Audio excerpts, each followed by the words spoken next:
மாவட்டத்திற்கு இந்தியில் இருக்கக்கூடிய தாண்டி நிர்வாகிகளுக்கும் இதை கேட்டுக்கொண்டிருக்கிற தமிழ் சொந்தங்களுக்கும் வணக்கம். இந்த ஆர்ப்பாட்டம் எதிர்ப்பு நடந்துட்டு இருக்கு அப்படிங்கிறத எனக்கு முன்னாடியே பேச பல ஊழல்கள் பதிவு பண்ணியிருக்காங்க. அது முக்கியமான ஒரு விஷயமா பாத்தீங்கன்னா, கன்னியாகுமரியிலிருந்து தமிழக வளங்கள் காலத்துக்கு நிலத்து நிற்கக்கூடிய பலாயிரம் ஆண்டுல இருக்கக்கூடிய மலையில வெட்டி வெட்டி கடத்திட்டு இருந்தாங்க. அதுக்கு எதிரான போராட்ட காலத்துல தொடர்ச்சி நாம் தமிழர் கட்சி நின்றுட்டு இருந்துட்டு அது பாத்தீங்கன்னா ஜெயலலிதா அவர்கள் நின்றுட்டு இருந்தாங்க. இன்னைக்கு அதே போல மலையில வெற்றி எடுத்துக் கொண்டு போனது கணவர்கள் ஆறியல் போது இன்னைக்கு அதுக்காகவும் இன்னைக்கு நாம் தமிழர் கட்சி தான் போராடிட்டு இருக்காங்க. இந்த மாதிரி அந்த நிகழ்வு நடந்துடக்கூடாது அப்படிங்கிறதுக்காக செய்தி போராடிட்டு இருந்தாரு.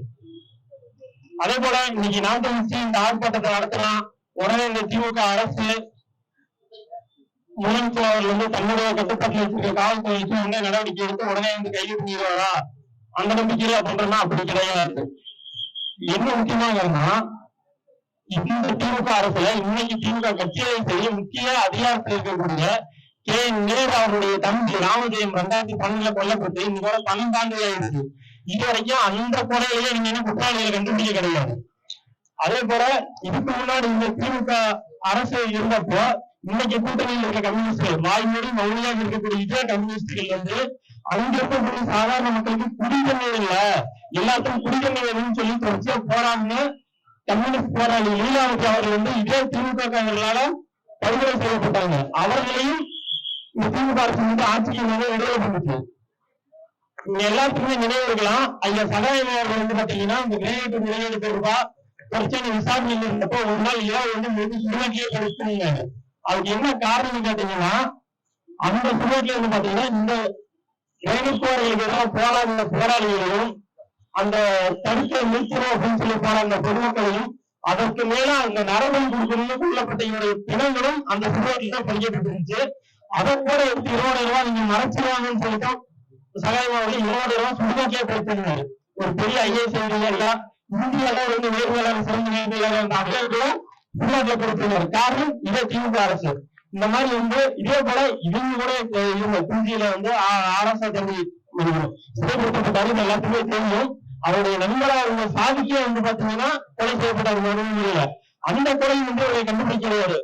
இது போல இவங்க பதவிக்காக பல கொலைகளை பண்ணுவாங்க, பண்ற கொலைகளை கண்டுபிடிக்க மாட்டாங்க. அதே மாதிரி மத்த ஆட்சி அமைஞ்சு அந்த கொலையில தண்டிக்கப்பட்டாலும் கூட இவர் ஆட்சிக்கு முன்னே அவங்க விடுதலை பண்ணிடுவாங்க. எல்லாத்தோட உச்சவட்டமா இவங்க பதவிக்காகவே பாத்தீங்கன்னா ஈழத்துல 1.25 லட்சம் தமிழர்ல காட்டி கொடுத்து 5 ஆண்டுகள் பதவிக்காங்க. அது 5 ஆண்டு முழுமையா பதவியில் இருக்க கிடையாது. வெறும் 4 ஆண்டு இருக்கிற மத்திய அரசு பதவிக்காக காட்டி கொடுத்து இனத்தையே கொண்டு போவாங்க. இவங்க இந்த கொலையை கண்டுபிடிச்சிருவாங்களா ஒண்ணு கிடையாது. ஆனாலும் நாம் இந்த ஆர்ப்பாட்டத்தை நடத்துவதா இந்த திமுக இப்படிப்பட்டதான், இதனுடைய வரலாறு இப்படிப்பட்டதான மக்கள் மத்தியில் அம்பலப்பட்டு நாட்கள் ஆர்ப்பாட்டம் கொலை செய்யப்பட்டு 4 நாட்கள் ஆயிடுச்சு. 5 தனிப்படை, ஒரு தனிப்படை 2 தனிப்படை இல்ல 5 தனிப்படையை அமைச்சு காவல்துறை தேடிக்கிட்டு இருக்கிறதா சொல்றாங்க. 5 தனிப்படை அமைச்சும் 4 நாட்களாயும் இதுவரைக்கும் அந்த குற்றவாளியை அந்த கொலையாளியை கண்டுபிடிக்க முடியலைன்னா அந்த குற்றவாளி அதாவது திமுக அந்த குற்றவாளி அவ்வளவு பெரிய கிரிமினலா, அவ்வளவு பெரிய கிரிமினல் திமுக இருக்காங்களா, அல்லது இதுல சரியா முறையா காவல்துறை கையில தெரியலையா? ஏன்னா தமிழ்நாடு காவல்துறை அவ்வளவு மோசமானதோ இதெல்லாம் கிடையாது. தமிழ்நாடு காவல்துறை அறிவாற்றல் நமக்கு தெரியும். ஆனா ஏன் எந்த தமிழர் போராட்டத்திலையும் காவல்துறை தமிழர்களோட துணை நிற்கிறதுனா மேல்மட்டத்தில் இருக்கிற ஒரு அதிகாரியோட தமிழர்கள் கிடையாது காவல்துறையில. அதனால தமிழருடைய போராட்டத்தில் நிற்கிறது இல்லை.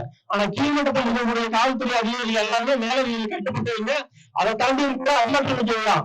ஆனால் ஏன் கண்டுபிடிக்க முடியும்னா அதை கையில வச்சிருக்க அரசு, அந்த அரசு என்ன முடிவு பண்ணுதோ அந்த அரசு என்ன சொல்லுதோ அதுக்கு மட்டுமே செயல்படக்கூடியதுதான் காவல்துறை. அப்போ 5 தனிப்படை வச்சும் 4 நாட்கள் ஆயும் கண்டுபிடிக்க முடியும்னா இந்த திமுக அரசு வேணும்னே அந்த குற்றவாளிகளை தப்பிக்க விடணும், கைது பண்ணக்கூடாது அப்படிங்கிறதுக்காகவே ஒரு காவல்துறை முதலமைச்சர் அவர்களும் இந்த திமுக அரசு தடுத்து வச்சுக்கிட்டு இருக்காங்க. இதை மீறியும் அந்த குற்றவாளிகளுக்கு எப்படி தண்டனை வாங்கி கொடுக்கணும் அப்படிங்கிறது நாம் தமிழர் வழக்கறிஞர் பாசைக்கு புரியும். அதை நாம் தமிழர் வழக்கறிஞர் பாசை நிலையேற்று இந்த கொலைக்கும் இதற்கு மேலே எதுவும் நடந்துடக்கூடாது அப்படிங்கிறது நாம் தமிழர் கண்டனம் தெரிவிச்சுட்டாலும் கூட இங்க குறிப்பிடுத்திட்டு இருக்க உளவுத்துறையினர் உங்களுடைய மேலதிகாரிகள் மூலமா கண்டிப்பா முதலமைச்சர் ஸ்டாலின் அவர்களுக்கு தெரியப்படுத்துங்க.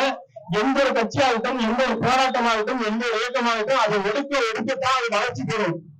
நாம் தமிழர் கட்சி வளரக்கூடாதுன்னு நினைச்சா நாம் தமிழ் கட்சியோட தொடர்ச்சியா தாக்கல் வச்சு ஒரு பகுதி இன்னும் தாக்கல் வச்சு தாக்கல்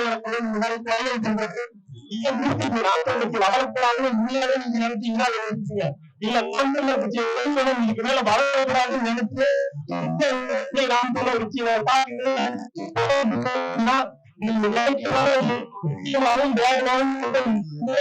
வளரும் அந்த தண்டனையை அரசு நிறைவேற்றம் சொல்லி கூறி இந்த கொலைக்கு கடுமையான கண்டனம் செஞ்சுட்டு